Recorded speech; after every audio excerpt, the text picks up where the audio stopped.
더불어민주당이 부동산 세제와 실수요자의 대출 규제 완화 방안을 구체적으로 검토하기 시작했습니다. 네, 그런데 오늘 민주당 지도부 내에서 공개적으로 세제 완화 움직임에 대한 반대 목소리가 나왔습니다. 국회 취재기자 연결해서 자세한 내용 들어봅니다. 박초롱 기자.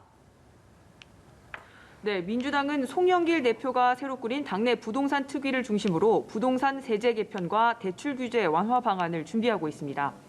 부동산 특위는 오늘 오후 서울 지역 구청장들과 간담회를 열어서 재건축과 공시지가, 보유세 등에 대한 의견을 들었습니다. 이르면 이번 주 세제 개편의 윤곽이 드러날 걸로 보이는데 재산세 감면 범위를 6억 원 이하에서 9억 원 이하로 확대하는 방안에 대해선 어느 정도 공감대가 형성된 분위기입니다.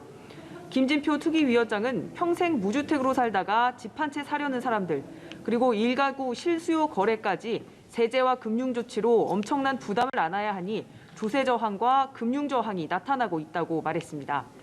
다만 양도세와 종부세 완화에 대해선 당내 이견을 좁히지 못하고 있습니다. 오늘 민주당 지도부 회의에선 부동산 특위에 대한 비판이 공개적으로 터져나왔는데 직접 한번 보시겠습니다. 다주택자와 고가주택자에 대한 세부담 경감은 투기 억제, 보유세 강화라는 우리 정부의 부동산 정책 기본 방향과 역행합니다. 부동산 정책 실패의 원인 진단도 처방도 엉터리라고 생각합니다.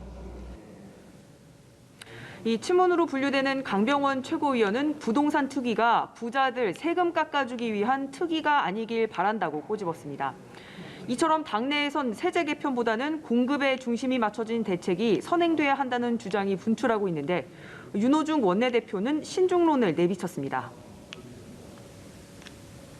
특히 부동산 세제와 LTV DTI 대출 규제는 시장에 끼치는 영향이 큰 만큼 세심하게 검토하겠습니다. 송영길 대표로선 부동산 정책을 둘러싼 당내 불협화음 조정이 큰 과제가 됐습니다. 네, 지난주 김부겸 총리랑 장관 후보자들 임명하면서 여야가 대치를 이어가고 있는데 김호수 검찰총장 후보자 청문회에 그 여파가 미치고 있다고요? 네, 그렇습니다. 국민의힘은 김호수 검찰총장 후보자 인사청문회와 공석인 법사위원장 자리 연계 카드를 꺼내들었습니다.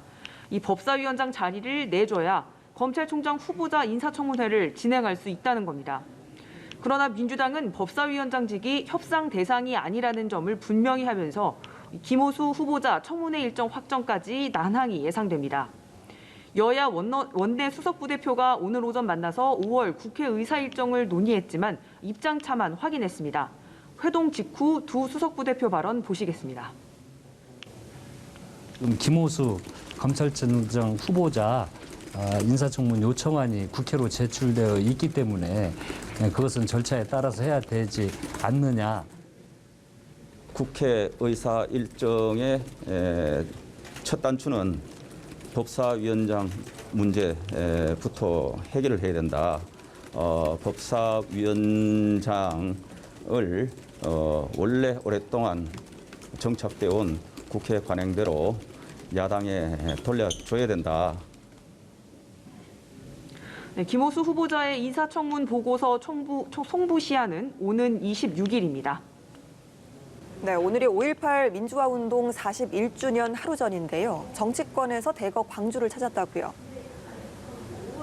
네, 그렇습니다. 5.18을 앞두고 호남 민심을 향한 여야 대권 주자들의 경쟁이 달아올랐습니다.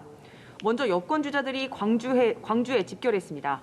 이재명 경기지사는 오늘 1박 2일 일정의 호남 일정을 시작했고 이낙연 전 대표는 지난주 목요일부터 나흘간 광주에 머무르면서 매일 아침 5.18 묘역에서 묘비를 닦았습니다. 역시 호남 일정을 이어가고 있는 정세균 전 국무총리는 검찰개혁과 언론개혁이 광주 항쟁의 정신이라는 메시지를 냈습니다. 이낙연 전 대표는 어제까지 광주에 머물렀고요. 야권에선 유승민 전 의원과 원희룡 제주지사가 앞서거니 뒤서거니 5.18 묘지를 참배했습니다. 국민의힘 정운천, 성일종 의원은 보수정당 소속으로는 최초로 5.18 묘지에서 열리는 유족회 주간 추모회에 참석해 유족들의 손을 맞잡았습니다. 지금까지 국회에서 전해드렸습니다.